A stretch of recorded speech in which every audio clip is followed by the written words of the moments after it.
Buenas tardes, mis queridos espectadores. Como cada semana les traemos los temas más controversiales para que sean debatidos por nuestros panelistas expertos en la materia. Y el tema que nos convoca hoy, que es relevante para mí, es relevante para los aquí presentes y es relevante para ustedes, los que nos ven en sus casas, ¿hay que establecer o no una medida para disminuir el consumo de carne?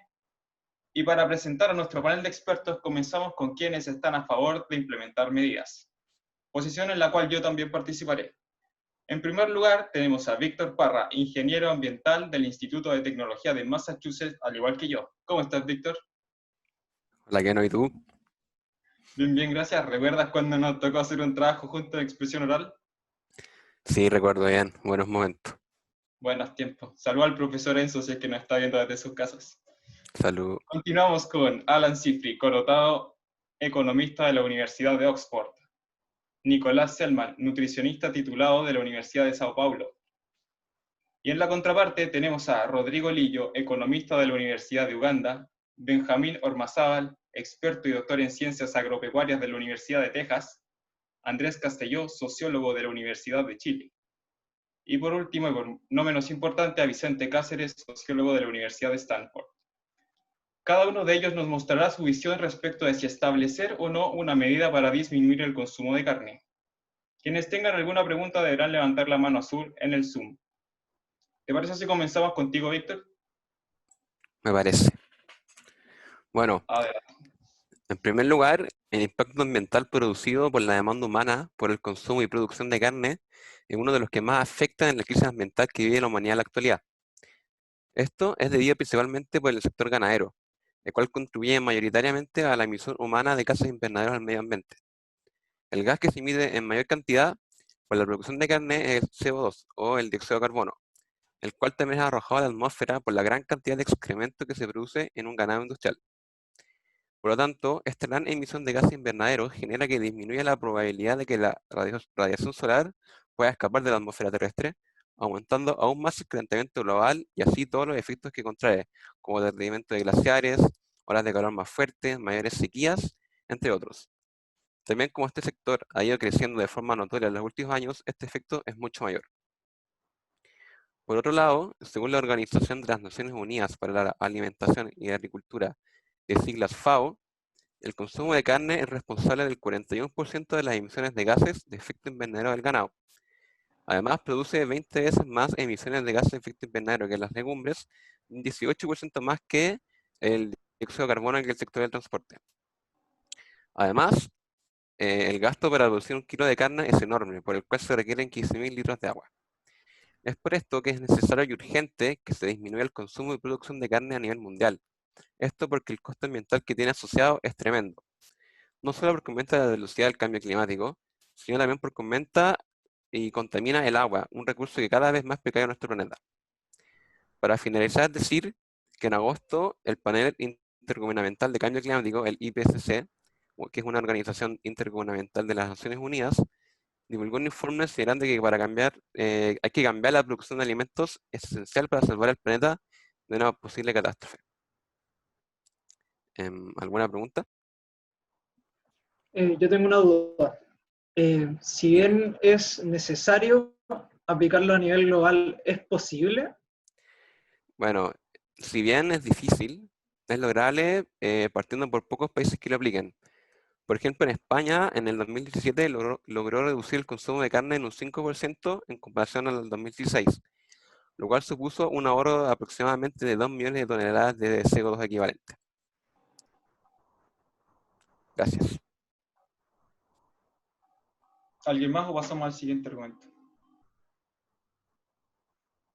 Bueno, vamos con el primer contraargumento, entonces. Hola, soy Benjamín y mi posición frente a esta discusión es decir que no se necesita disminuir el consumo de carnes, sino hacer la producción de esta más eficiente y amigable con el medio ambiente.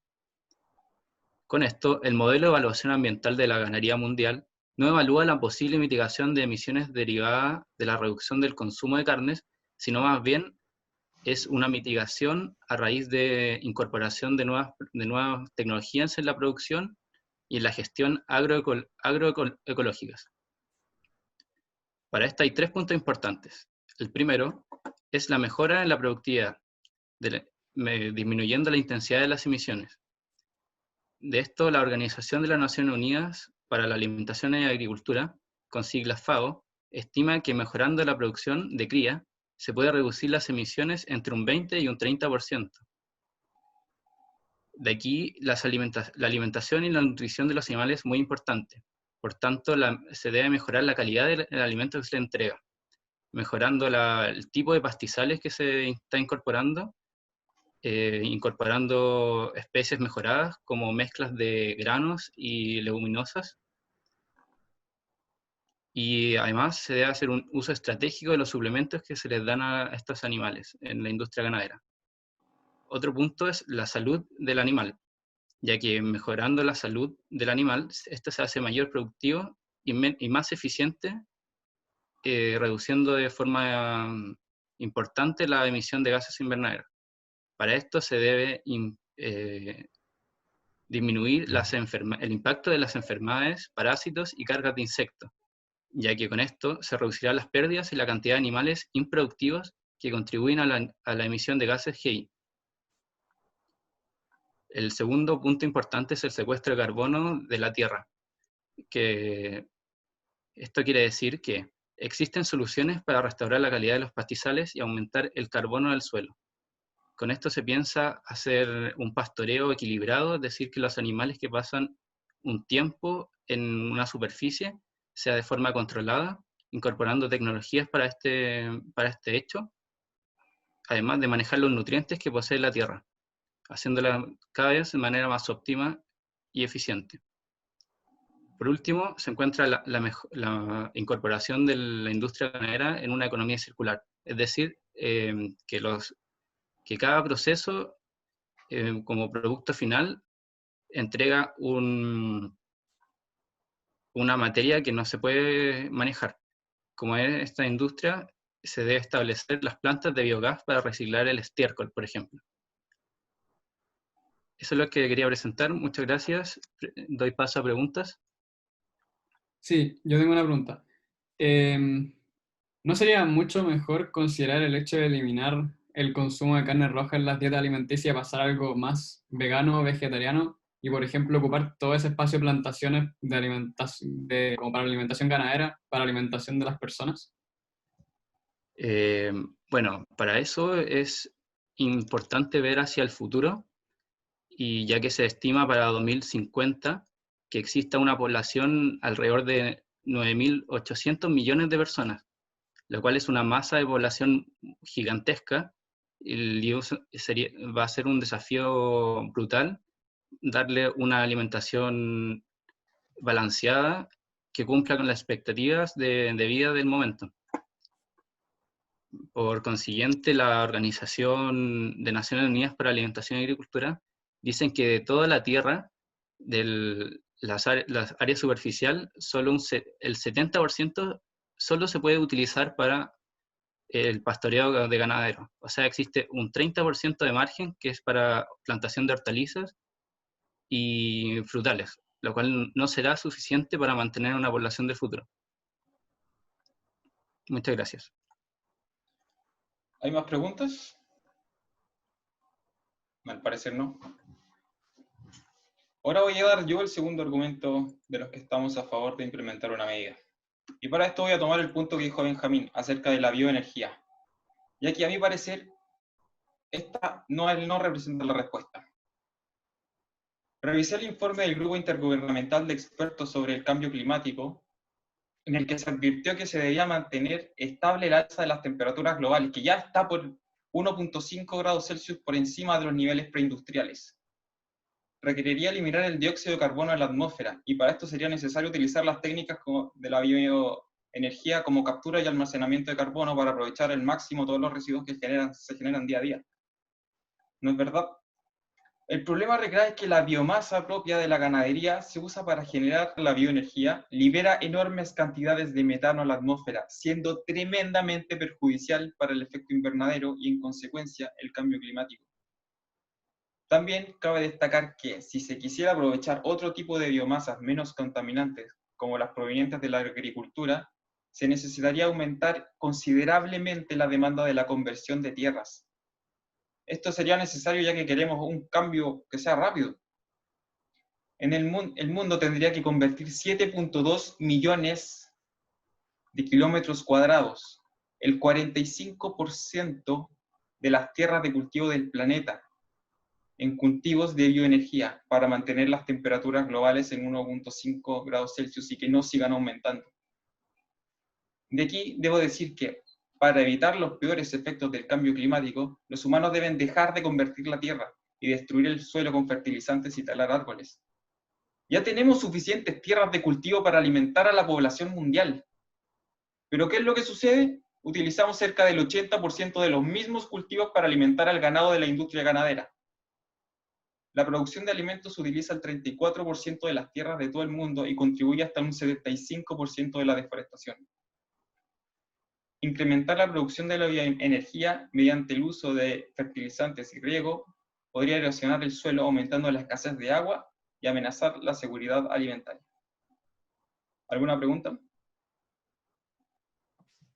Yo tengo una. Pero, ¿y la eficiencia de la bioenergía podría ser suficiente como para contrarrestar los efectos negativos que mencionaste?